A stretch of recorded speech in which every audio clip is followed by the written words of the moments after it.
Niki Dwi Mailano.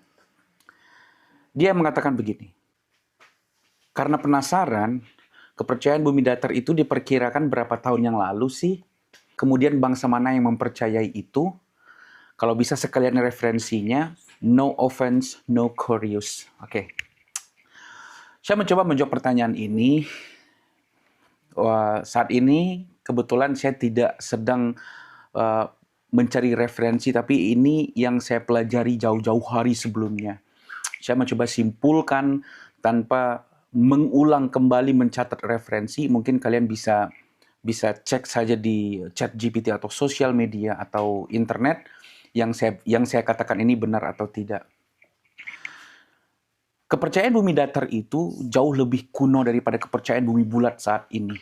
Bahkan kalau dibandingkan kepercayaan bumi bulat era modern ini dengan konsep heliosentris,